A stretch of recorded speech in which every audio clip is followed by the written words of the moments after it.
Estimados participantes, tengan todos ustedes muy buenos días. Les saluda Ciro Apaza Cámara, coordinador de ejecución de la Escuela Nacional de Defensa de la Competencia y de la Propiedad Intelectual del INDECOPI. Les doy la más cordial bienvenida a la videoconferencia Prácticas Colusorias en el Mercado Peruano, dirigida a la ciudadanía en general. El objetivo principal es dar a conocer al público los principales elementos de análisis en la investigación sobre la existencia de cárteles, los perjuicios que estos generan en la sociedad y los principales casos resueltos por el INDECOPI correspondientes a cárteles. Para ver todos estos temas, nos acompaña el señor Diego Reina García, quien es asesor de la Dirección Nacional de Investigación y Promoción de la Libre Competencia del INDECOPI y está encargado de un grupo de trabajo dedicado a la investigación y sanción de cárteles. Antes de dar pase a nuestro expositor, les agradezco su asistencia y puntualidad y les doy la bienvenida a esta conferencia. Adelante, Diego.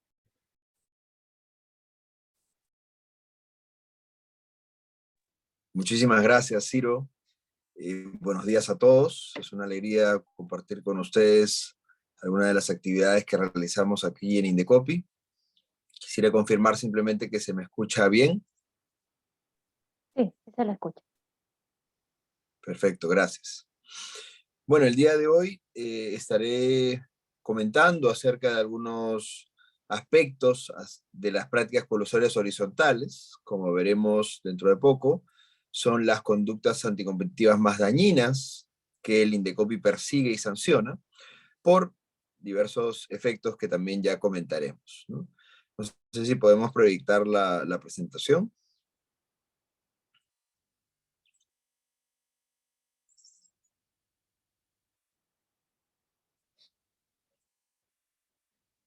Me avisan, por favor, cuando se vea.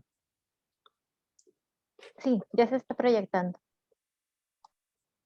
Sí, perfecto. Y a mí todavía no me sale.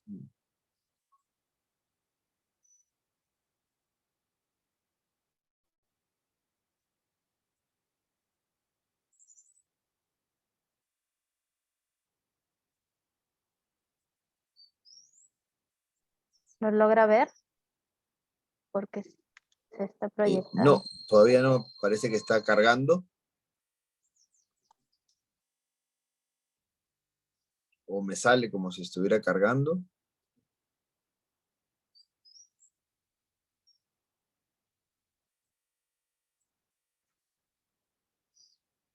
Bueno, si no, empezamos y me van contando en qué diapositiva vamos para no retrasarnos mucho. Simplemente comentarles que mis comentarios de hoy reflejan mi propio punto de vista y no necesariamente la opinión de la Dirección Nacional de Investigación y Promoción de la Libre Competencia a la cual yo pertenezco. Empezamos entonces con la tercera diapositiva. La legislación de libre competencia en el Perú, bueno, desde ya el año 2019-2020, se compone no solamente del control de conductas, sino también del control de concentraciones, el control previo de concentraciones, un tema muy interesante que el día de hoy lamentablemente no podemos abordar, pero que también es parte de nuestra labor en INDECOPI, ¿no?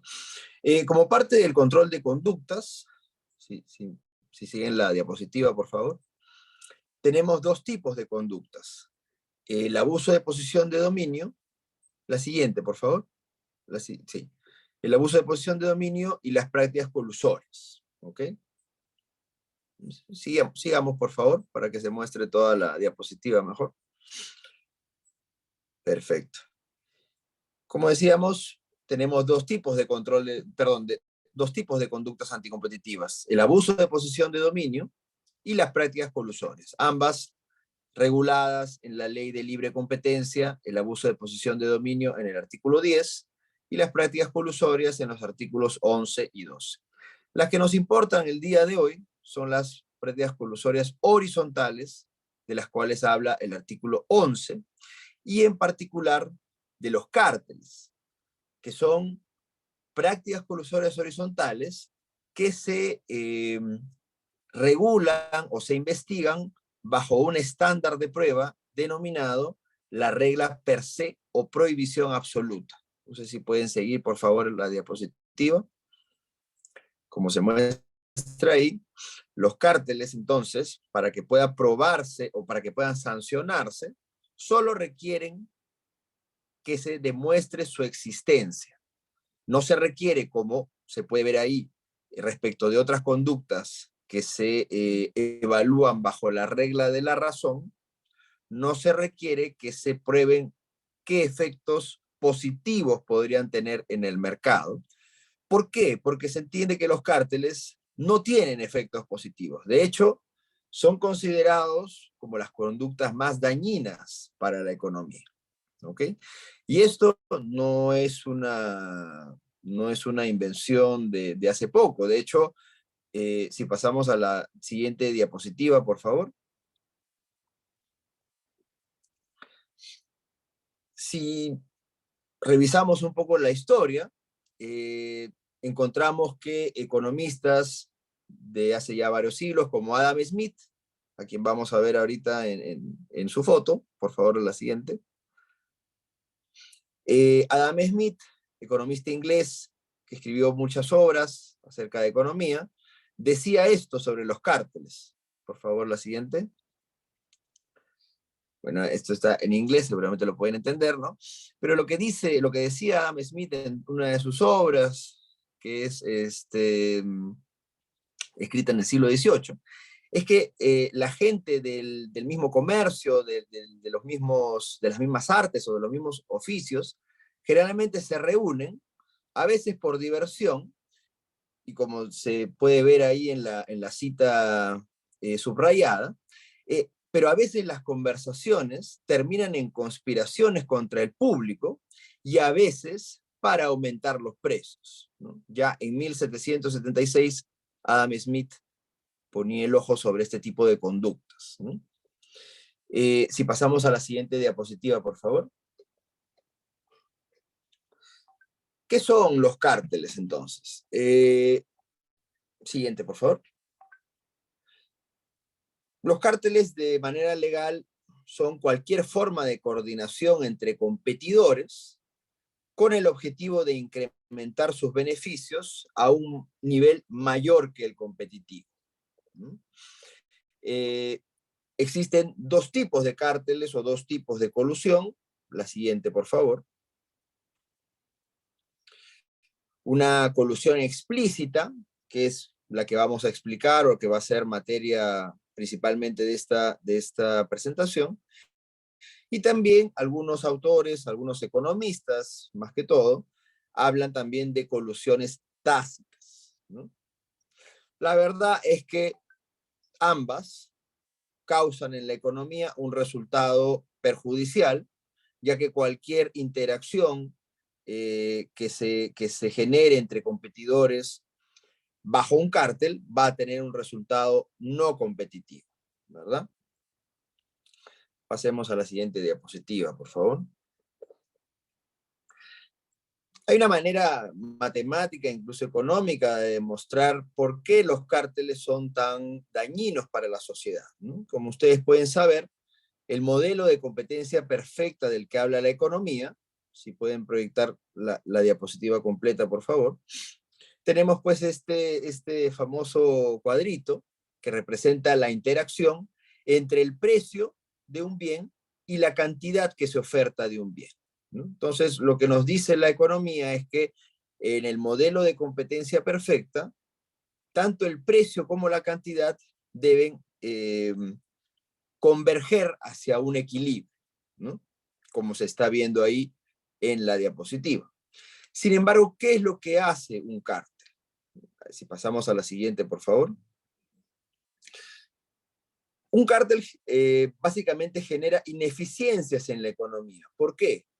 Porque generalmente los cárteles suben los precios de un bien y reducen las cantidades de este bien. A ver si ponemos en la siguiente, por favor, para que se muestre toda la diapositiva.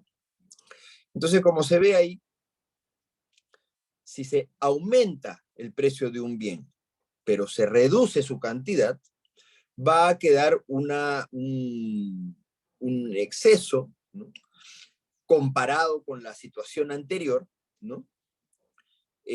Siguiente, por favor. Sí, en la siguiente, por favor. Este exceso, entre comillas, es denominado por los economistas como la pérdida de peso muerto. Es la manera matemática y económica de demostrar por qué un cártel es tan dañino para la sociedad, ¿no? Al no converger de manera perfecta, entre comillas, el precio y la cantidad, la oferta y la demanda de un bien, es que se produce este peso muerto, esta pérdida de peso muerto, ¿verdad? Siguiente, por favor. Como les decía, los cárteles son considerados como la distorsión más dañina para la competencia y la economía. Y esto ha sido reconocido por autores internacionales y también, sobre todo, por organismos internacionales, ¿no? Por ejemplo, la OECD, organismo que seguramente ustedes conocen. A ver, siguiente, por favor. La OECD, que es la Organización para la Cooperación y el Desarrollo Económicos, organismo internacional que el Perú quiere ingresar. Por ejemplo, en un estudio del 2002 señalaba que entre los años 96 y 2000, 16 casos importantes de cárteles a nivel mundial habían afectado el comercio, con aproximadamente 55.000 millones de dólares, ¿no? Y según estudios, por ejemplo, de estos dos economistas, Connor y Helmers, entre los años 1990 y los años 2005, los sobreprecios que causaron los cárteles a nivel mundial alcanzaron los 500.000 millones de dólares, ¿no? Es justamente esas cifras que les estoy mostrando, son justamente lo que corresponden a este peso muerto, esta pérdida de peso muerto que les mostraba en la diapositiva anterior, y que es lamentablemente el efecto más perjudicial que producen los cárteles, ¿no? Bueno, ¿cómo está regulado la persecución, investigación y sanción de los cárteles en el Perú? Como les comentaba, esto se encuentra en la Ley de Represión de Conductas Anticompetitivas, en el artículo 11. Si vemos la siguiente diapositiva, por favor.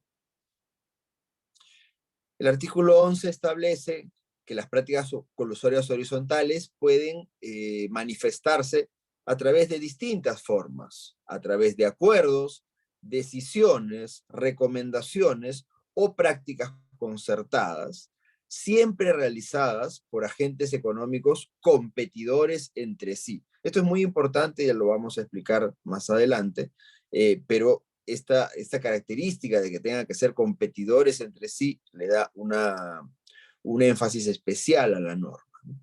Y bueno, estas conductas deben tener por objeto o efecto restringir, impedir o falsear la libre competencia. La ley también establece algunos ejemplos, de los cuales los más importantes. Siguiente, por favor. Los más importantes están establecidos en el artículo 11.2, que son justamente estos cárteles que se analizan bajo la prohibición absoluta. Y seguramente ustedes han escuchado de algunos de ellos. Los más dañinos son la fijación de precios, como se ve en el literal A, la limitación de la producción de bienes o ventas de algún bien o servicio, ¿no? El reparto de clientes, proveedores o zonas geográficas, ¿no? O el establecimiento de posturas, abstenciones en licitaciones o en general en concursos públicos o privados, ¿no? En este caso siendo los concursos públicos aquellos en donde se presentan las consecuencias más dañinas de un cártel, ¿no? Siguiente, por favor. Entonces, ¿cuáles son las características de un cártel a la luz de la legislación peruana? Primero, son, como ya se había mostrado, son acuerdos, decisiones, recomendaciones o prácticas concertadas. Cada uno de ellos son maneras en las que los cárteles se manifiestan y cuyas características vamos a explicar en unos momentos, ¿no? Como les decía, necesariamente un cártel debe ser una conducta que se realice entre agentes económicos que compiten entre sí. No puede existir un cártel entre empresas que no tienen competencia entre ellas, ¿no? Y esto es importante también por razones que explicaremos luego. Como tercer punto, deben involucrar productos o servicios que tengan la característica de intermarca. Intermarca es una definición económica que también vamos a explicar, pero básicamente es que sean de marcas distintas, que sean de productos distintos. Por ejemplo, la competencia que puede existir entre Coca-Cola y Pepsi, entre Nissan y Toyota, entre el BCP y el Interbank, y supuestos o ejemplos parecidos, ¿no? Y como cuarto punto, los acuerdos, decisiones, recomendaciones o prácticas concertadas que ejecute un cártel no deben ser complementarios o accesorios a otros acuerdos lícitos, ¿no? Hay un ejemplo muy claro sobre esto, ya les hablaré de ellos a continuación. Entonces, ¿qué son estos acuerdos, decisiones, recomendaciones o prácticas concertadas? Sí, siguiente, por favor. Bueno, ¿qué es un acuerdo? Un acuerdo es básicamente una manifestación de voluntad entre dos partes, como un contrato, solamente que en este caso estamos hablando de un contrato ilícito. Un contrato ilícito en el cual dos o más empresas se ponen de acuerdo para no competir, ¿no? Estos acuerdos generalmente se manifiestan a través de algún medio, como por ejemplo un correo electrónico, una llamada, un WhatsApp, cualquier medio escrito o hablado que pueda ser registrado de alguna forma, ¿no? Las decisiones y recomendaciones son modalidades de cárteles que generalmente se dan en el seno de asociaciones, ¿ok? Si vemos la segunda figurita, por favor. Ahí vemos una asociación, por ejemplo, ¿no? Una recomendación es, como su nombre lo dice, una recomendación que, por ejemplo, da una asociación a sus asociados para, por ejemplo, cobrar la misma tarifa todos ellos, bajo la sanción de que puedan ser expulsados de la asociación, ¿no? Es un ejemplo de una recomendación. Y una decisión, más bien, es una decisión también que tiene una naturaleza imperativa, que generalmente puede tomar algún órgano, algún alto órgano de una asociación, por ejemplo, su directorio o su presidente, algún ejemplo de este estilo, ¿no? Y las prácticas concertadas son las modalidades de cártel tal vez más difíciles de probar. Las prácticas concertadas son aquellas prácticas muy parecidas a lo que denominábamos en unas diapositivas atrás colusiones tácitas, ya que justamente su característica principal es eso, que son tácitas. No hay un registro del acuerdo entre los competidores, no hay un registro de que ellos decidieron subir el precio de tal bien en un día determinado, o que decidieron no producir tal bien más allá de cierto límite, ¿no? Pero las pruebas o la evidencia, ya sea económica o legal, apuntan a que hay un actuar concertado entre estas empresas, ¿no?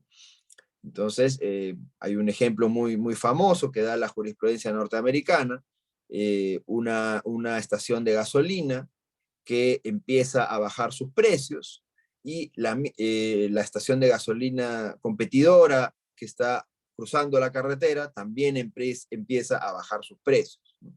Esto podría ser una práctica concertada, podría ser un cártel, pero también la dificultad que presenta este tipo de modalidad es que también podría ser una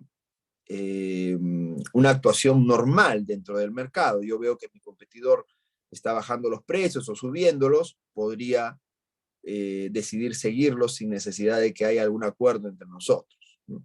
Y es por eso que las prácticas concertadas pueden ser a veces muy difíciles de probar, ¿no? Pasemos a la segunda característica. Ya les había hablado, los cárteles deben ser conductas que se den entre agentes competidores entre sí, ¿no? Ahí sí mostramos, por favor. La competencia es como un ring de box. Las empresas pelean entre sí por la preferencia de los consumidores, ¿no?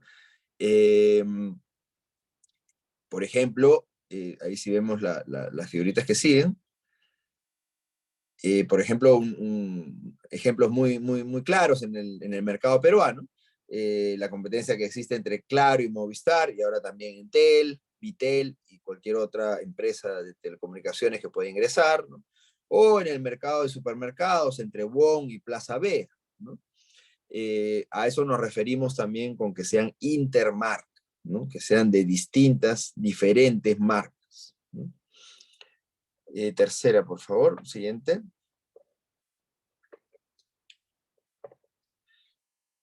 Acá, un punto, un paréntesis en esta explicación que estamos haciendo, es que un cártel también puede involucrar a terceros que no necesariamente son competidores entre sí, pero que sí pueden facilitar a que estos competidores se coludan entre ellos, ¿no?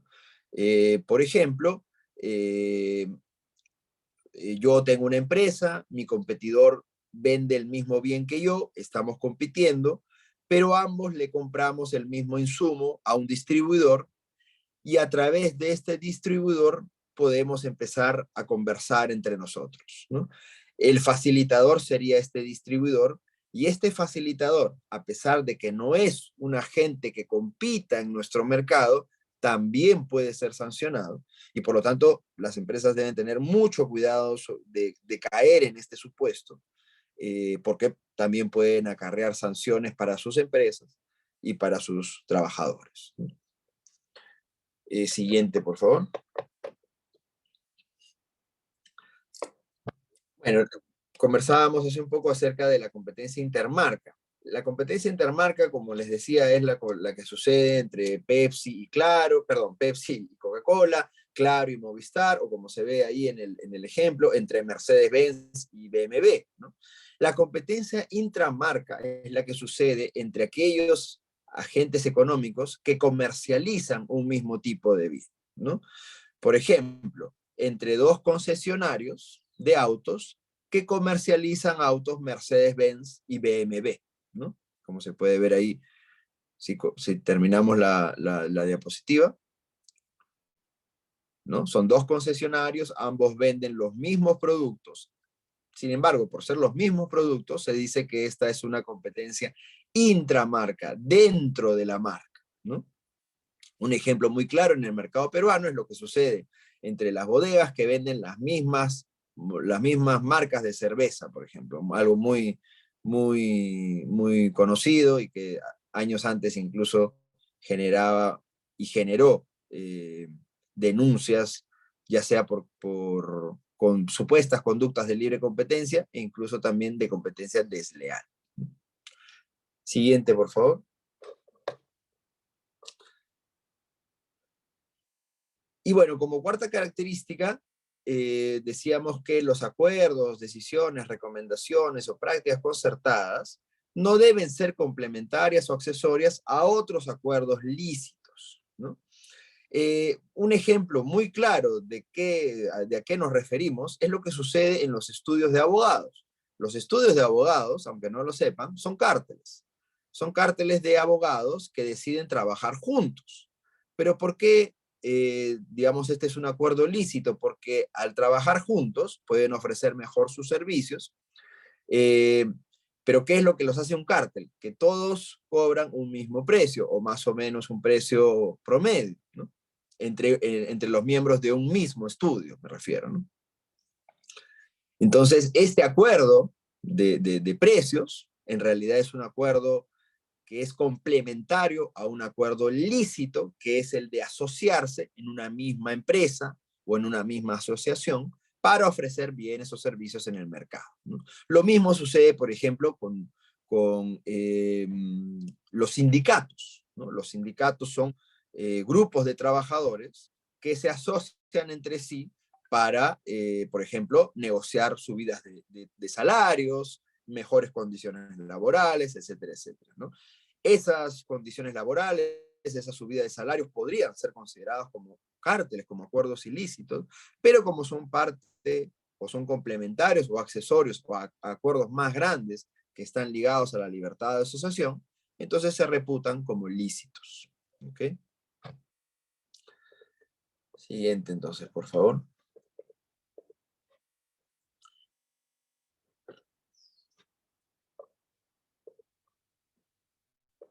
Pasemos a la siguiente diapositiva, por favor. En realidad esta es una repetición de lo que ya hemos conversado. ¿Qué facilita la aparición de un cártel en un mercado determinado? Una característica muy importante de aquellos mercados en donde existe un cártel es que existen pocos competidores. Esto es relativo en realidad, pero generalmente sucede así. En un mercado en donde existen 2, 3, 4 competidores, siempre será más fácil que estos se pongan de acuerdo que en un mercado en donde puedan existir 20, 30 o 60. ¿No? Pero, como les decía, esto es relativo, ya veremos por qué en unas diapositivas siguientes, ¿no?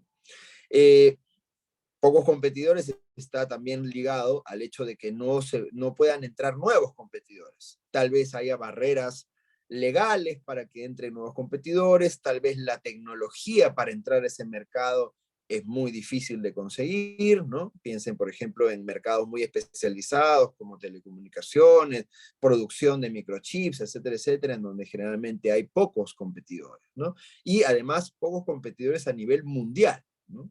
No es que cada país pueda tener empresas, por ejemplo, que produzcan microchips, son básicamente 2 o 3 a nivel mundial, ¿no? Siguiente, por favor, ¿no? Básicamente la característica más importante de la aparición de cárteles son estas dos que les acabo de mencionar. Terminemos la diapositiva, por favor. Y estas tres en realidad son ejemplos bastante específicos de mercados en donde pueden aparecer cárteles, pero la idea que deberíamos tener es que los cárteles suelen ocurrir cuando hay pocos competidores. ¿Y por qué hay pocos competidores? Porque pueden haber barreras de entrada, como les decía, ya sea legales, económicas, tecnológicas, etcétera, etcétera. Siguiente, por favor. Pero a pesar de todo lo que les he dicho, un cártel tiene una característica principal y muy importante, sin la cual no podría funcionar. En un cártel, como vamos a ver a continuación, todo, absolutamente todo, debe ser secreto. El secretismo de los cárteles es lo que hace muchas veces tan difícil su persecución y su sanción también, ¿no? Les voy a presentar unos ejemplos de la vida real que demuestran por qué los cárteles son secretos. Este correo electrónico corresponde a un caso sancionado hace poco, es un caso que también ha sido muy, muy famoso, corresponde al cártel del papel higiénico, que involucró a las empresas Kimberly-Clark y Protisa, ¿no? Estas empresas durante muchos años se pusieron de acuerdo para aumentar el precio del papel higiénico y otros productos vinculados, ¿no?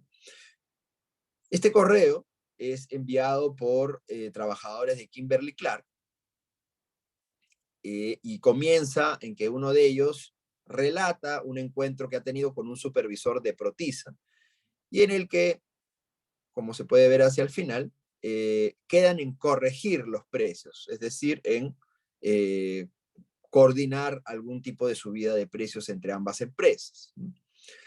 Este correo es respondido por otra persona en la que se le dice que no podemos juntarnos para concertar precios. Este tema lo tenemos que ver con mucho cuidado porque legalmente está penado, ¿no? Hasta ahí estaría todo bien, es una recomendación bastante razonable. Sin embargo, la respuesta de la tercera persona es preocupante porque le dice, como sugerencia, ya no te juntes con él, es decir, con el supervisor de Protisa, y solo hable por teléfono ante cualquier duda. y, como siempre, con mucha confidencialidad, ¿no? Un ejemplo del secretismo en los cárteles. La siguiente diapositiva, por favor. Este correo corresponde al caso Farmacias, un caso que fue bastante famoso ya hace varios años. Involucraba a un cártel entre las principales cadenas de farmacias del Perú. Y como se puede ver ahí, hay una persona de un laboratorio que habla con otra. Este laboratorio era propietario de una de las cadenas de farmacia investigadas. Y lo que le dice es, por favor, que toda comunicación con Inca Pharma sea directa y en letras mayúsculas, nada por escrito. Por último, vía teléfono, ¿no? Como siempre, un cártel tiene que asegurarse de que todo permanezca de manera confidencial, ¿no? Como tercer ejemplo, tenemos otro correo del caso Farmacias. Esta persona también era de un laboratorio, envía un correo cuyos remitentes no se pueden ver en el correo. Sin embargo, la persona dice, ¿no? Les hago llegar mi agradecimiento por la colaboración prestada en el reordenamiento de precios, ¿no? El día sábado 2 de febrero, ¿no? Esta persona incluso alaba la constante colaboración de todos ustedes para trabajar en armonía, pero lo importante es lo que se dice al final, ¿no? Todos están poniendo de su parte y tengo la seguridad que este pacto de caballeros dejará sus frutos. Esta frase, pacto de caballeros, es una frase que se repite en muchísimos correos, en muchos casos que hemos tenido en Indecopi, y que básicamente señala que hay un acuerdo secreto e ilícito entre aquellos que consideran tener un pacto de caballeros. Y seguimos, por favor. El ejemplo siguiente es tal vez el ejemplo más curioso o más simpático, si se puede decir así, de cómo un cártel puede trabajar de manera secreta. Siguiente, por favor. Les voy a mostrar dos correos. Este es el primero. Ambos corresponden al caso del cártel del GNB, que fue resuelto hace ya algunos años por la Comisión de Libre Competencia. Por ejemplo, este es un caso atípico. Involucraba a más de 60 empresas que se ponían de acuerdo para aumentar el precio del GNB en sus estaciones de servicio, ¿no? Pero veamos este correo. Imaginemos que ustedes son funcionarios de Indecopi, están revisando correos, ya les explicaré un poco cómo hacemos eso, y se encuentran con este correo. Es una persona, un directivo de una de las empresas que fueron investigadas, y que le dice a otra que en el puerto hoy se alinean todos los barcos que quedaron en la bajamar, ¿no? Hemos bajado varios contenedores por culpa de esa movida de olas. Luego habla de un restaurante Vicky, en el que a las 2 de la tarde de ese día va a subir el menú y que ellos deben apoyar con unos platos. Y el correo termina de una manera enigmática. Dice, le dijimos que vamos a esperar porque ya el martes almorzamos y nos cayó mal. Un correo totalmente ininteligible. Vemos el segundo, por favor. Siguiente diapositiva. Una persona también de la misma empresa que habló con Colombia. Parece que tiene familia o amigos en otro país. Y dice que el sábado se van a 1, 2, 3 en Aeropuerto y Matute. Hasta aquí no entendemos nada. Y el segundo correo, el de respuesta, es más enigmático aún. Dice, mientras no solucionen a la Kirchner, los estudiantes, los colonizadores, los dueños y Hugo Chávez, creo que no deben contar con nosotros. Si ustedes ven este correo de manera ligera, podrían pensar que son dos amigos que se están gastando algunas bromas, ¿no? Pero ¿qué sucedía? Lo que sucede acá en realidad es que estas personas están hablando en clave para coordinar en la subida de precios del GNB. Si regresamos a la diapositiva anterior, por favor, a lo que estas personas se referían con que en el puerto se van a alinear todos los barcos, es que en el Callao todas las estaciones de servicio de GNB iban a alinear sus precios. Y en el restaurante Vicky, es decir, en el distrito de La Victoria, a las 2 de la tarde del 9 de octubre de 2014, iban a subir también el precio del GNB, las estaciones de servicio. En el siguiente correo, lo que quiere decir es que habló con estaciones de servicio que se encuentran en la Avenida Colombia, en el distrito de Pueblo Libre, y que iban a subir a un sol 23, ¿no? El aeropuerto y Matute hace referencia también al distrito, bueno, al Callao y al distrito de La Victoria. Y en la respuesta, a lo que se hace alusión es a las estaciones de servicio que se encuentran en las avenidas Argentina, por Kirchner, Universitaria, por los estudiantes, Colonial, por los colonizadores, los dueñas en San Martín de Porres, y Hugo Chávez, es decir, la avenida Venezuela.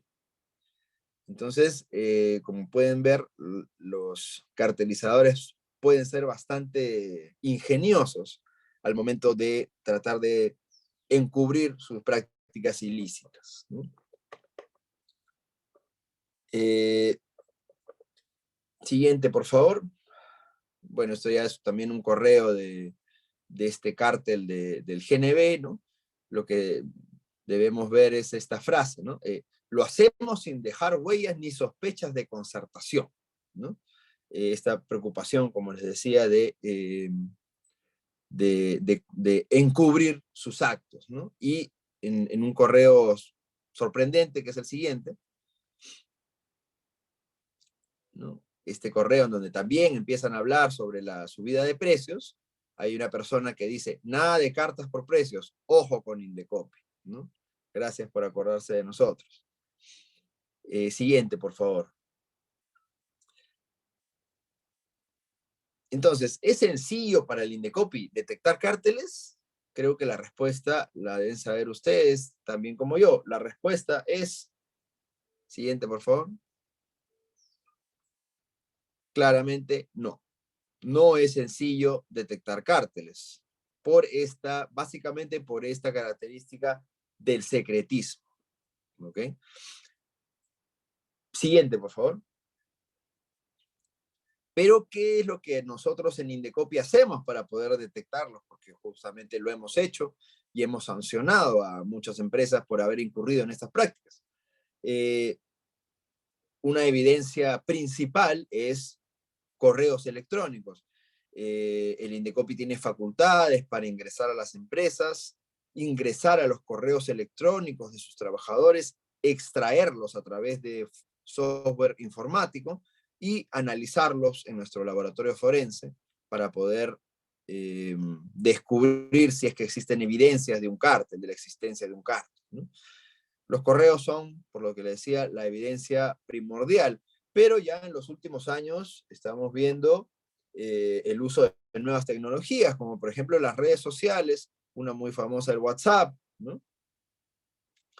Entrevistas, es decir, muchas veces son colaboradores que se acercan al Indecopi y que pueden relatar lo que ha sucedido, pueden relatar cómo se ha llevado a cabo un cártel, ¿no? Estas son evidencias, digamos, físicas, por decirlo de alguna manera, pero también hay algunas evidencias económicas. Los economistas, a través de software también informático, pueden analizar series de precios para ver si hay algún tipo de comportamiento sospechoso, o también, siguiente por favor, también análisis comparativos de precios, de conductas, por ejemplo, se analizan cómo ha sido la participación de determinadas empresas en procedimientos de contratación pública, por ejemplo, ¿no? Para poder ver si es que estas empresas se han repartido el mercado o han incurrido en alguna de las otras modalidades de cárteles que hemos explicado previamente, ¿no? Siguiente, por favor.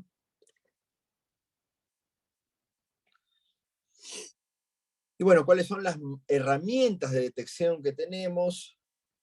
Son básicamente 4. La que les explicaba hace un momento es el monitoreo de precios, no solamente de precios, sino también de conductas o acciones, por decirlo de alguna manera, que se hace de las empresas, ¿no? Y que generalmente se hace con la ayuda de software que utilizan los economistas, ¿no? Una segunda herramienta muy simple son las denuncias. También se reciben denuncias de personas vinculadas o otras empresas vinculadas a un mercado, en donde se puede tener información acerca de la existencia de un cártel, ¿no? Siguientes dos, por favor. Pero tal vez las más importantes son estas dos, las inspecciones que realiza el Indecopi y el programa de clemencia, que seguramente muchos de ustedes habrán escuchado previamente, ¿no? Vamos a explicar brevemente algunas de estas. Bueno, el monitoreo de precios ya lo había explicado, simplemente para terminar la idea, es una labor que usualmente es realizada por economistas, ¿no?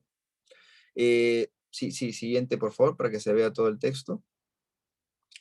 Esto se hace con software especializado para detectar evidencia económica y estadística. Si alguno de ustedes es economista, reconocerá al Stata, por ejemplo, a Livius y otros similares, ¿no? Es una evidencia complementaria. A través de este monitoreo de precios se obtiene una evidencia complementaria a la evidencia directa, ¿no? Los correos, los documentos, etcétera, etcétera. Sin embargo, en algunos casos puede llegar a ser la única prueba disponible, y eso legalmente puede producir algunas complicaciones. Sin embargo, también son pruebas que pueden servir para probar un cártel, ¿no? Siguiente, por favor. Las inspecciones es la herramienta principal con la que cuenta el Indecopi. Se realizan de acuerdo a lo dispuesto en el artículo 15 de la Ley de Libre Competencia, y el objetivo principal, bueno, ahí esta diapositiva se hizo hace algunos años, pero en realidad el objetivo principal es la búsqueda de todo tipo de información electrónica, ya sea correos electrónicos, ya sea comunicaciones por WhatsApp, ya sea archivos electrónicos en Word, Excel, PowerPoint, los que fueran. Toda esa información es importante y muchas veces es relevante para descubrir un cártel. Bueno, dicho sea de paso, solamente un momento, si regresamos a la siguiente, a la anterior, por favor. Estas inspecciones no requieren de una autorización judicial previa, ¿ok? Sin embargo, en los últimos años, el Indecopi ha conseguido autorizaciones judiciales, sobre todo para poder acceder a comunicaciones privadas, es decir, comunicaciones que pueden realizar, por ejemplo, el gerente de una empresa con el gerente de otra, pero a través de su celular personal o a través de su correo personal, ¿no? O también en algunos casos en donde ha habido una negativa previa de algún agente económico, de alguna empresa, a aceptar este tipo de inspecciones. Pero en general la regla es que estas inspecciones no requieren de una autorización judicial previa. Incluso ya hay casos en Indecopi confirmados por el Poder Judicial que confirman, vale la redundancia, este criterio. Ahora sí, siguiente, por favor. Y bueno, las denuncias que están también ligadas al programa de clemencia, que vamos a hablar en un momento. Las denuncias, no solamente ligadas al programa de clemencia, sino también al programa de recompensas, que vamos a hablar también en un momento. Pero a través de las denuncias se puede presentar información acerca de un cártel, ¿no? Se presenta ante el Indecopi, ante la Dirección Nacional de Investigación y Promoción de la Libre Competencia, cumpliendo con todos los requisitos formales que establece la Ley de Libre Competencia. Muchas veces estas denuncias provienen de estos, entre comillas, soplones. La siguiente figurita, por favor. Un soplón es un informante secreto que entrega información sobre conductas anticompetitivas. Y ahí es donde entra tanto el programa de recompensas como el programa de clemencia, porque este soplón puede ser un trabajador, una persona natural, que no ha tenido contacto con la conducta anticompetitiva, o no ha tenido participación, mejor dicho, en la conducta anticompetitiva, y por lo tanto puede calificar para el programa de recompensas, pero también puede ser una persona natural o jurídica que ha estado involucrado en el cártel y que va a autodenunciarse para obtener algún tipo de perdón por la autoridad, ¿no? Algún tipo de clemencia por parte de la autoridad administrativa, ¿no? Siguiente, por favor. Entonces, el programa de recompensas es un programa que otorga compensaciones monetarias a quienes brindan información para detectar y sancionar cárteles, ¿no? Como siempre, se asegura la confidencialidad de la identidad del informante, ¿no? Esto está regulado en el artículo 28 de la Ley de Libre Competencia. Una cuestión importante que vamos a ver en la siguiente diapositiva, por favor, es que, al igual que el programa de clemencia, este programa de recompensas solo se aplica para cárteles, como ya sabemos, prácticas colusorias horizontales sujetas a una prohibición absoluta. Sin embargo, están excluidos de este programa de recompensas algunas personas, principalmente aquellos que han participado de estas prácticas colusorias horizontales, ¿no? Siguiente, por favor, que se vea todo el texto, ¿no? También se excluyen a otras personas, por ejemplo, los abogados de las empresas o de las personas que han participado en los cárteles, los oficiales de cumplimiento de las empresas, entre otros, ¿no? Debe presentarse una solicitud por parte de aquel que quiera una recompensa, ¿no?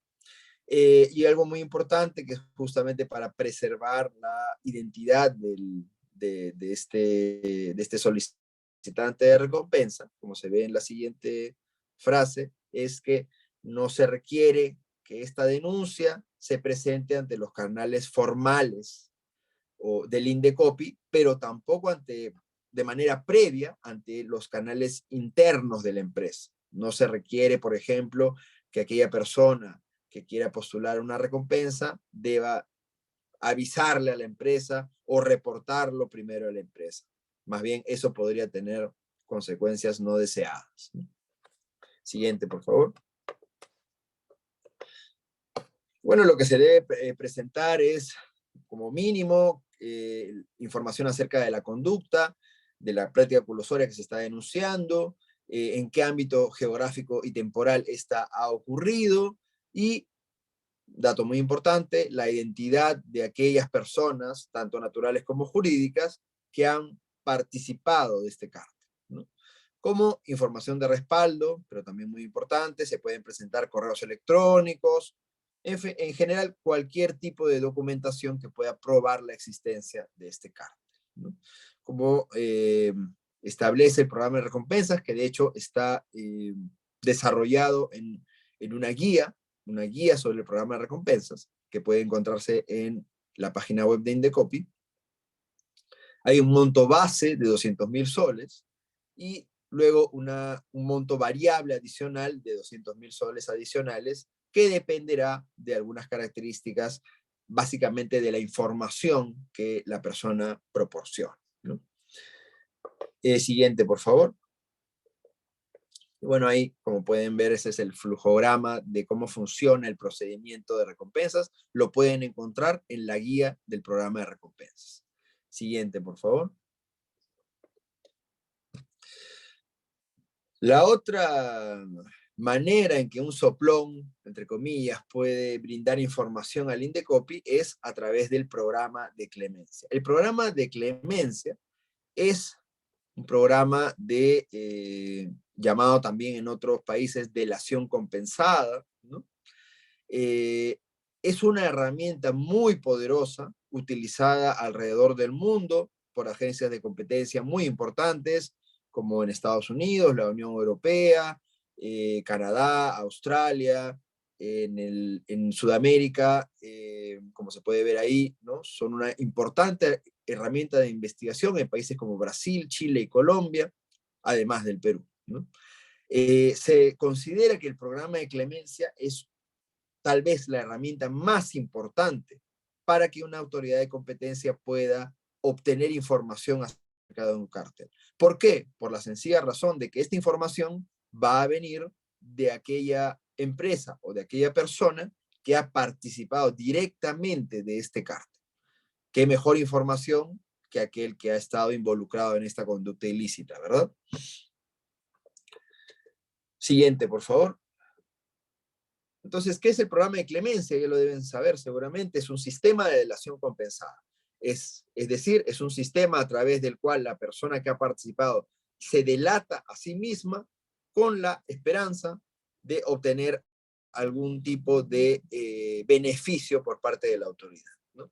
¿Qué son estos beneficios? Pueden ser exoneraciones o reducciones en las sanciones que se van a imponer a cambio de pruebas de la existencia de este cártel, ¿no? Y una característica muy importante de este programa de clemencia es que es una carrera por ser el primero. El primero va a tener el beneficio más importante de todos, que es la exoneración de sanción. Además que puede salvarse también de otras, digamos, de otras sanciones conexas, como por ejemplo, que el Indecopi pueda iniciarle algún tipo de procedimiento judicial para obtener una compensación por daños y perjuicios a los consumidores, ¿no? Por lo tanto, ser el primero, como se ve ahí en la última figurita, es lo más importante, porque el ganador, como dice ahí en inglés, winner takes all, el ganador se lleva todo el premio, ¿no? Siguiente, por favor.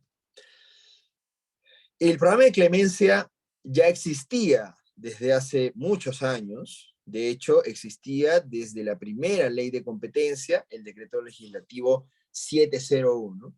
Sin embargo, tenía varias fallas en su desarrollo.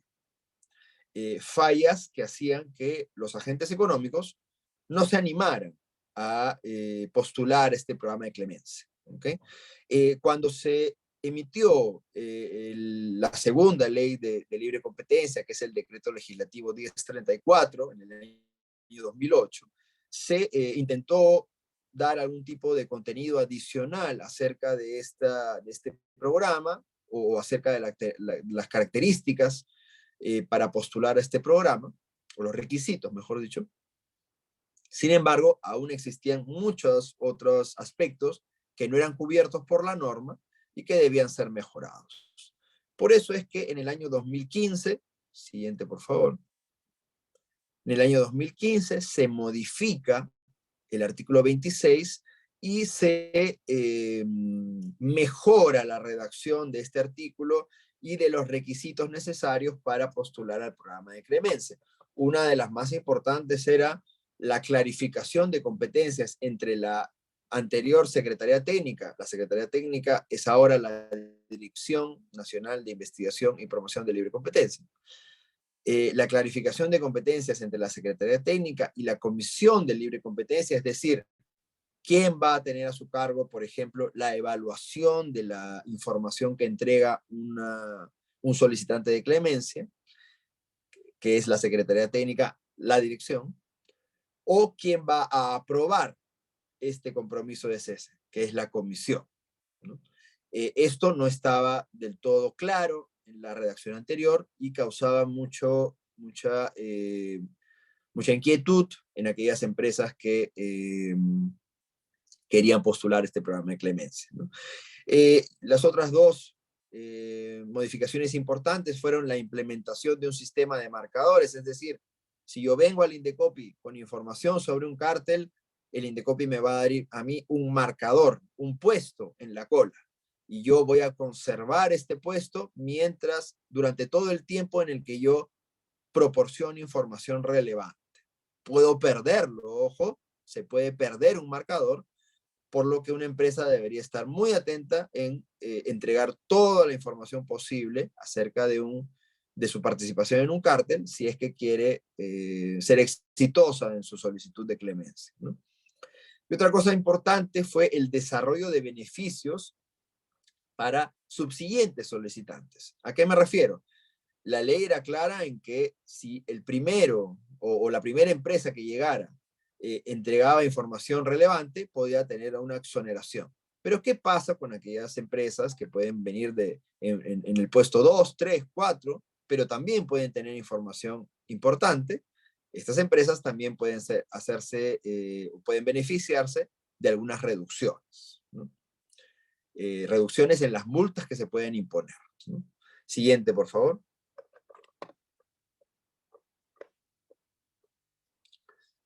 Y luego en el año 2017, esta modificación esta modificación legislativa a la que me he hecho mención es del año 2015. En el año 2017 se emitió una guía, la guía del programa de clemencia, que también pueden encontrar en internet.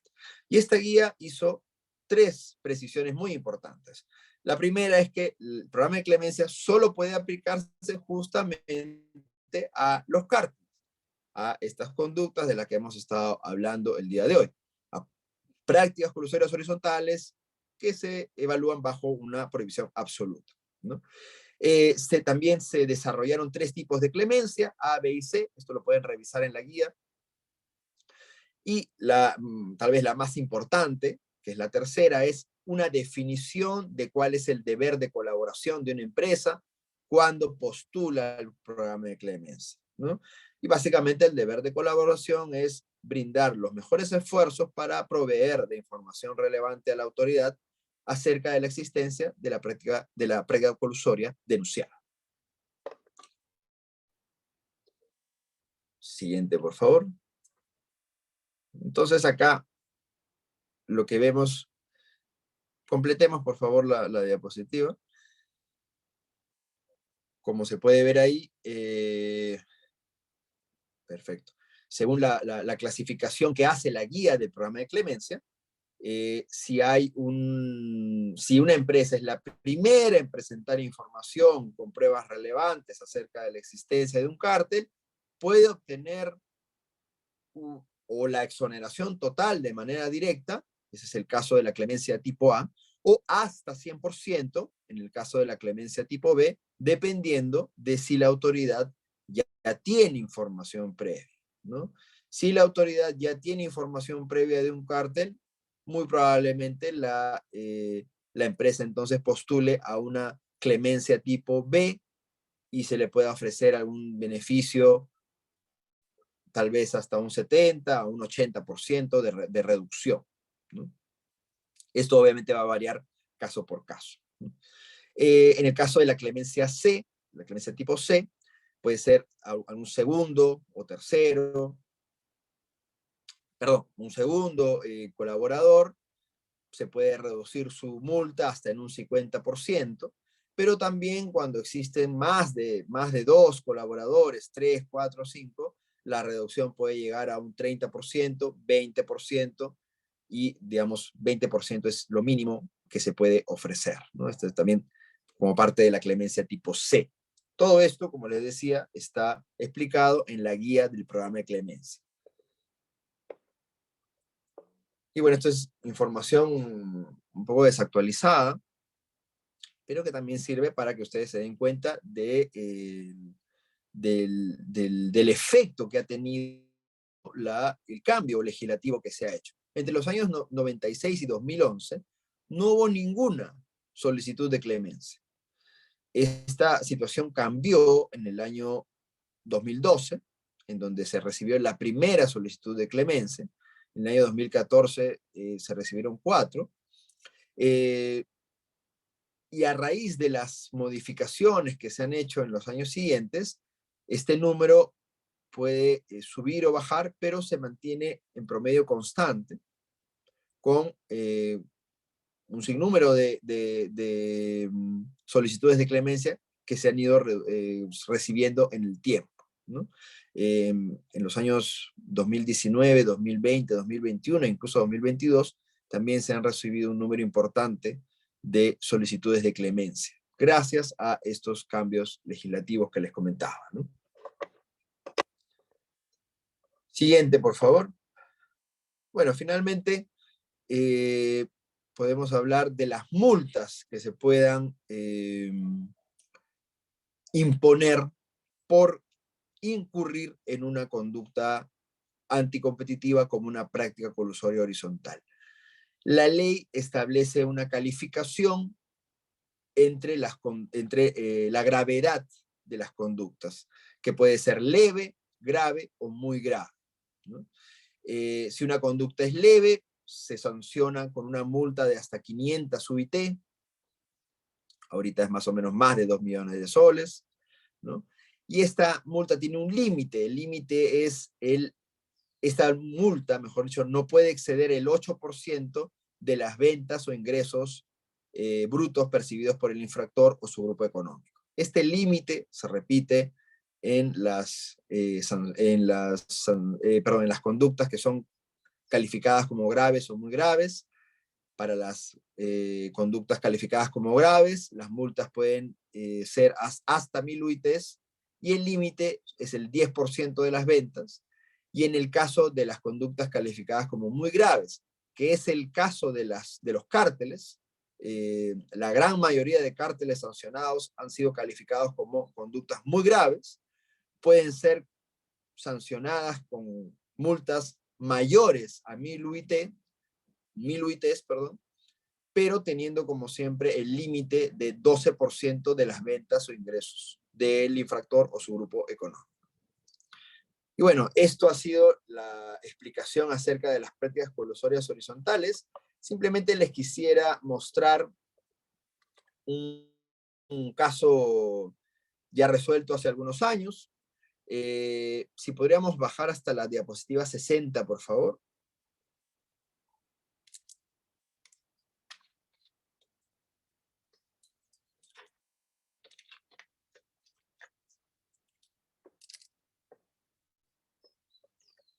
¿Se puede ver la diapositiva?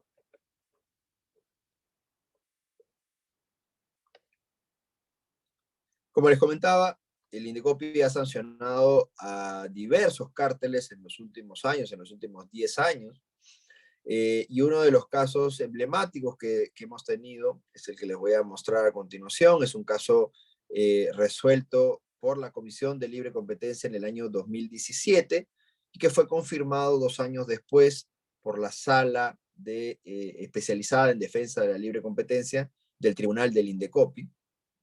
Valga decir que en estos momentos se encuentra pendiente de resolución en el Poder Judicial, pero es un buen ejemplo de cómo funciona la investigación y la sanción a un cártel, ¿no? No sé si se puede ver la diapositiva.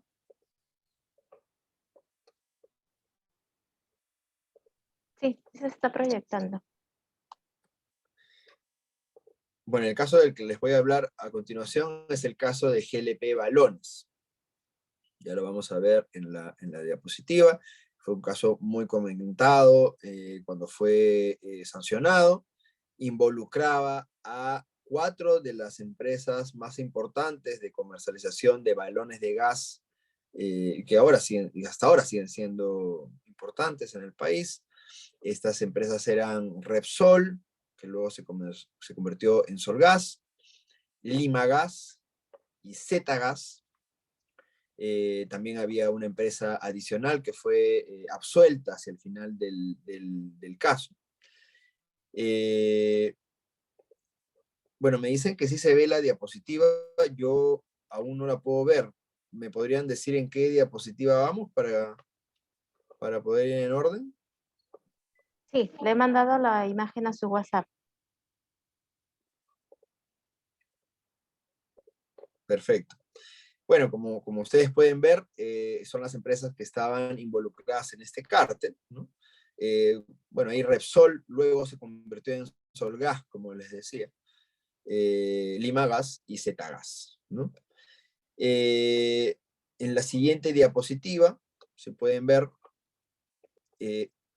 la conducta involucró a 2 tipos de balones de gas, el balón de 10 kilos y el balón de 45 kilos. El balón de 45 kilos es un balón que generalmente no se usa, o bueno, que nunca en realidad se usa en los hogares, se usa más que todo en restaurantes, hoteles, negocios de ese tipo. El balón de 10 kilos es aquel que sí tiene una presencia mucho más importante en los hogares en todo el Perú. Esta conducta se realizó entre los años 2008 y 2011. Si ven la siguiente diapositiva, esta conducta lamentablemente afectó a casi todo el territorio peruano. Estas empresas se coludieron para aumentar el precio de estos balones en todo el Perú, ¿no? ¿Cuál fue la evidencia? Se pueden ver en la siguiente diapositiva, la evidencia que se utilizó en el caso. Fue básicamente dos correos electrónicos que fueron recabados en las oficinas de estas empresas y evidencia económica que básicamente era el análisis de los precios, en el que se mostraba cómo los precios de las empresas convergían a determinado equilibrio en las fechas que se señalaban en los correos electrónicos que se utilizaron como pruebas, ¿no? Algo muy importante de estos correos electrónicos es que mostraban dos características. Por un lado, mostraban que los competidores tenían un conocimiento anticipado de las acciones de su competidor. Y por otro lado, también mostraban que habían existido reuniones anticompetitivas entre los gerentes o directivos de estas empresas, ¿no? Ya les mostraré los efectos. Siguiente diapositiva, pueden ver un correo electrónico. Me confirman, por favor, si ya lo ven. Yo lamentablemente sigo sin ver la diapositiva.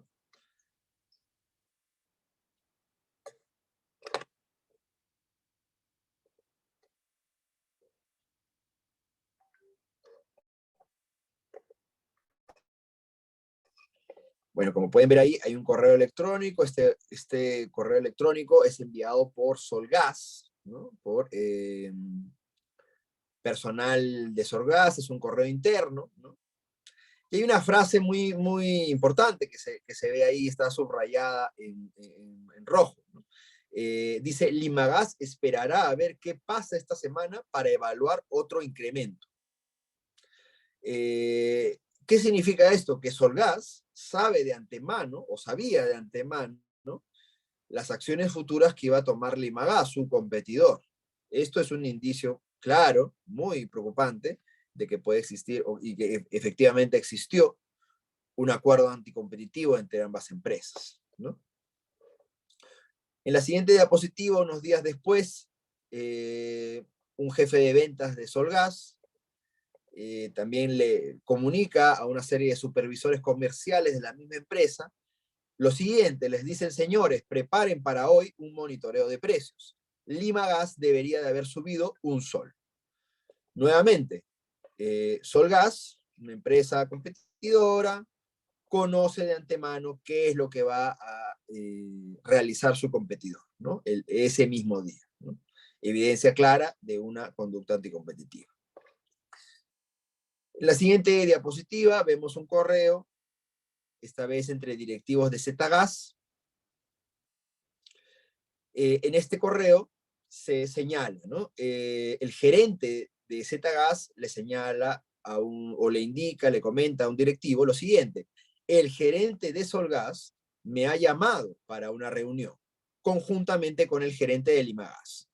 Iban a haber temas puntuales acerca del mercado. Sin embargo, como pueden ver en la segunda frase subrayada, se dice que parte de la reunión fue para discutir el no malbaratar el gas por tratar de robar clientes, al menos por los próximos 90 días. El no malbaratar es simplemente no subamos los precios o no bajemos los precios, mantengámonos todos en el mismo precio, y esto se corroboraba en las series de precios que fueron analizadas luego, ¿no? Como se ve ahí, esta es una reunión anticompetitiva entre tres competidores, ¿no? En la siguiente diapositiva vemos algo muy parecido. El gerente general de ZGas le comenta a otro directivo acerca de las acciones de Limagas y Solgas, ¿no? Había existido una intervención de Pluspetrol en el precio de los combustibles, ¿no?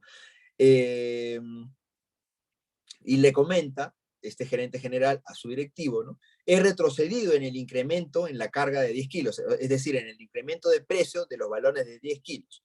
No estaré tocando los precios de las demás presentaciones a fin de quedarnos con la rebaja, es decir, de asumir ellos el beneficio que podrían obtener por haber comprado el beneficio a un mejor precio, perdón, por haber comprado el combustible a un mejor precio por petróleo, ¿no? Y remata esta frase diciendo, así lo harán las demás compañías. Es decir, Zetagas sabía de antemano qué acciones futuras iban a implementar sus competidores Limagas y Solgas, ¿no? En el caso habían varios ejemplos de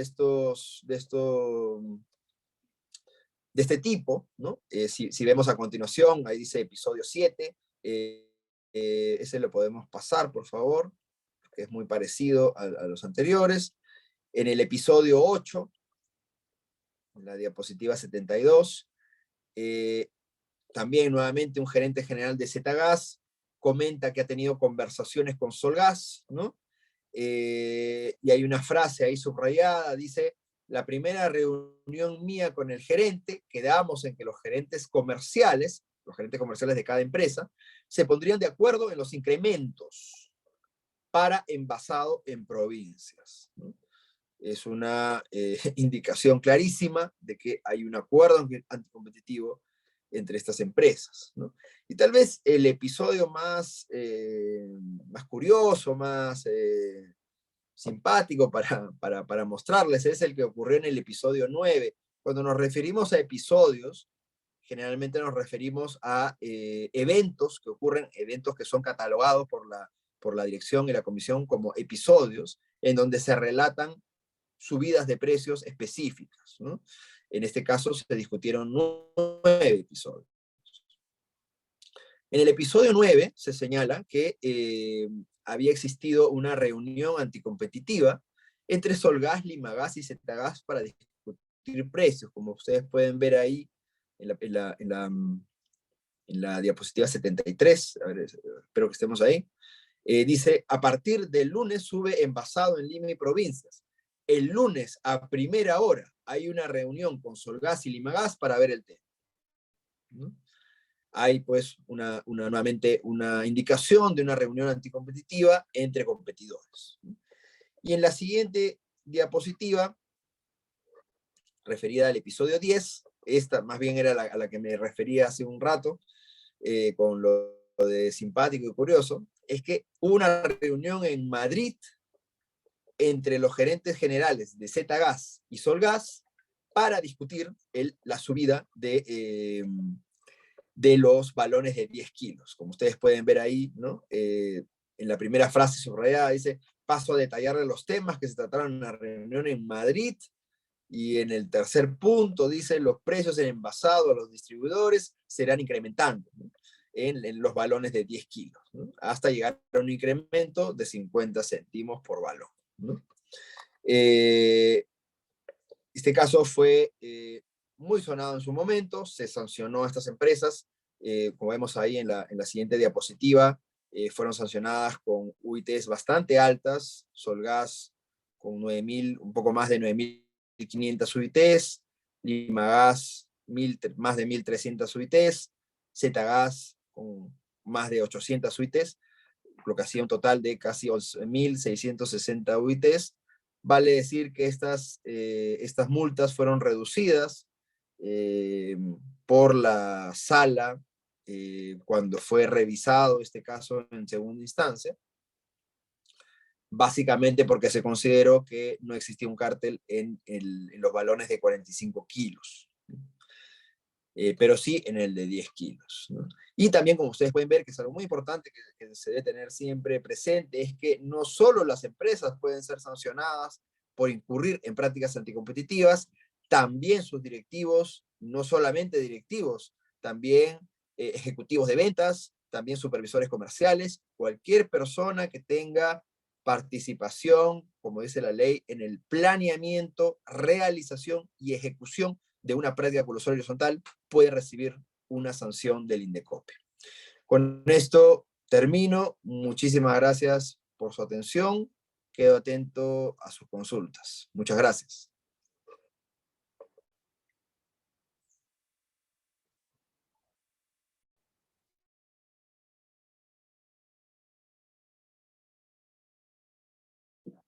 Hay una pregunta, se la he remitido por WhatsApp.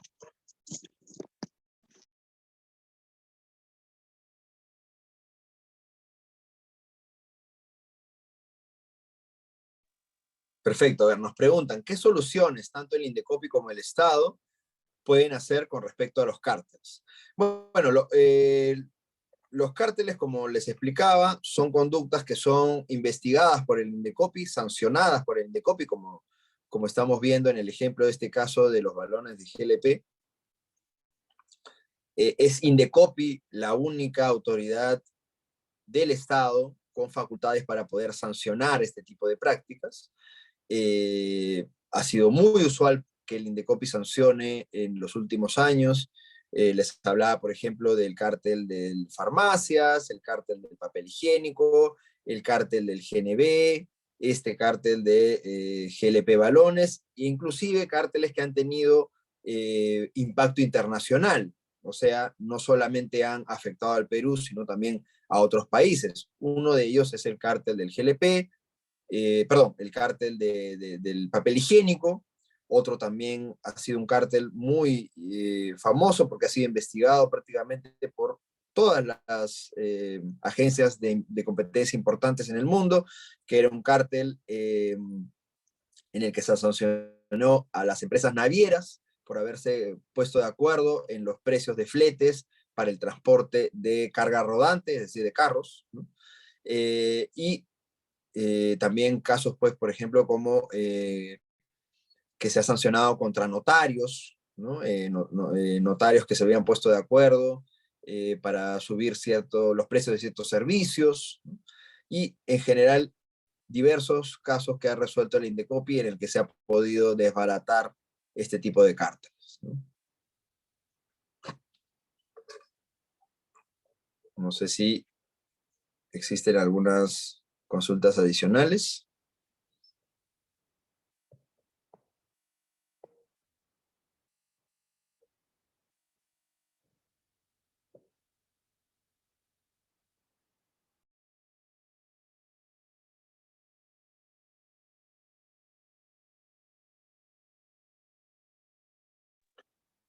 A ver, nos preguntan también, hay una instancia que revisa los fallos de las salas, especialmente cuando éstas reducen las multas iniciales.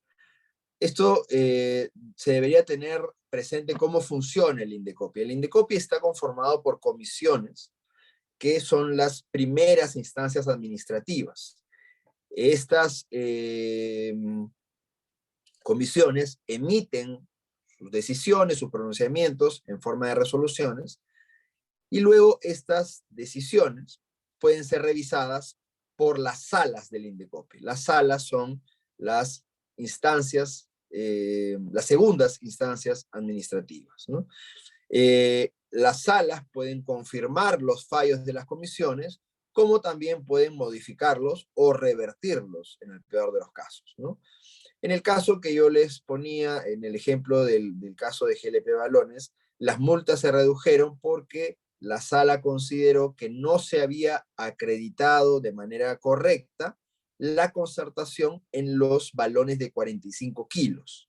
Por lo tanto, la multa que digamos aglutinaba la participación de estas empresas, tanto en el cártel de 10 kilos como en el de 45, se vio reducida porque, según la sala, no, no existían pruebas convincentes de que las empresas realmente se hubieran puesto de acuerdo respecto de este producto específico, ¿no? Así es como funciona el Indecopi. No necesariamente las salas siempre van a reducir las multas de las empresas, ¿no? La pregunta 3, ¿qué sucedió con los precios concertados por el cártel de los balones de gas? Si se bajó el precio, se mantuvo el precio. ¿Cuál es el rol de Indecopi con relación a los precios? Bueno, generalmente me excuso acá de brindar información que no tengo a la mano. Generalmente el Indecopi, o mejor dicho, en la Dirección de Libre Competencia, hacemos un seguimiento de cómo van los precios en aquellos mercados que han sido sancionados por conductas anticompetitivas. No tengo a la mano la información acerca del GLP, podría conseguirla si es que alguien está interesado.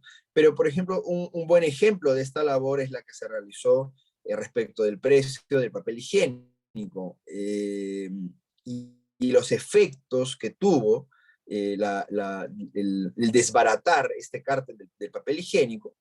Hay un estudio que también puede ser consultado en la página web de Indecopy, en el que se determinó que haber interrumpido este cártel, haber desbaratado este cártel, pues se tradujo en beneficios de varios millones de soles para los consumidores. Este es un estudio que se puede revisar, se puede buscar en internet. Una pregunta siguiente es: ¿qué sanciones dispone o maneja el Indecopy? Es la que les había explicado hacia el final de la presentación. Son sanciones monetarias, básicamente, que se imponen en la forma de unidades impositivas tributarias, UITs, ¿no? Como decía, dependiendo de la clasificación de las conductas, estas multas pueden ir hasta 500 UITs, hasta 1000 UITs o más de 1000 UITs, ¿no? También el Indecopy puede imponer medidas correctivas. Y las medidas correctivas más importantes que se han puesto en materia de libre competencia ha sido la obligación de las empresas de implementar un programa de cumplimiento de normas de libre competencia, ¿no? Existen casos de concertación de proveedores en el caso de contrataciones públicas, así es. Hay un caso muy famoso de algunos años atrás que estaba referido al oxígeno medicinal. Se sancionó a unas empresas por haberse repartido el mercado de provisión de oxígeno medicinal a través de contrataciones públicas. Un caso reciente de contrataciones públicas también involucraba a empresas del mercado de impresión de textos escolares. Estas empresas también se habían o tenían reuniones anticompetitivas para poder decidir qué empresa se presentaba a qué determinados ítems, y así cada empresa podía ganar ítems que estaban siendo licitados, ¿no? Estas decisiones también se pueden consultar en la página del Indecopy. ¿Se requiere hacer alguna modificación en la Constitución para reducir y evitar la proliferación de la práctica colusoria horizontal? Esta es una pregunta muy importante y, por favor, la respuesta que voy a dar es absolutamente mía y personal. No se requiere ninguna modificación. La Constitución ya prohíbe las prácticas, las conductas anticompetitivas, y lo que se requeriría más bien es reforzar las labores del Indecopy para que se pueda tener más recursos y mayores elementos para poder descubrir y sancionar este tipo de conductas, ¿no?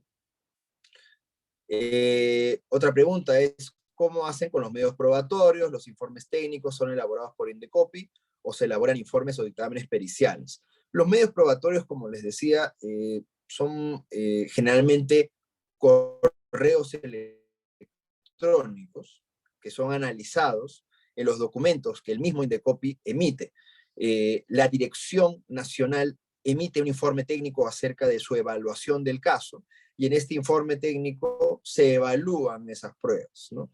No se requieren de peritos terceros o de expertos terceros que puedan evaluar estos medios probatorios, pero las partes sí podrían pedirlos para poder evaluar, ¿no?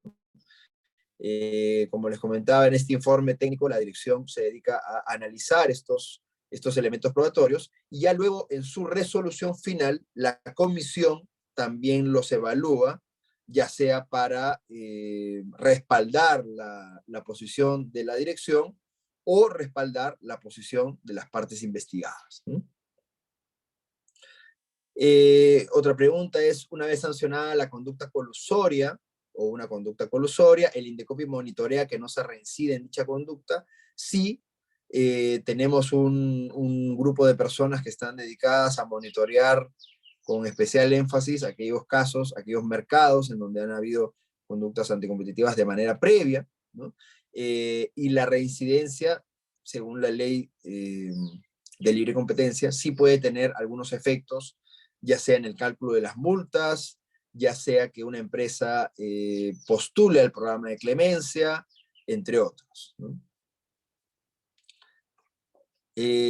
Una pregunta también es si la práctica colusoria horizontal es una falta administrativa o una falta de ámbito penal.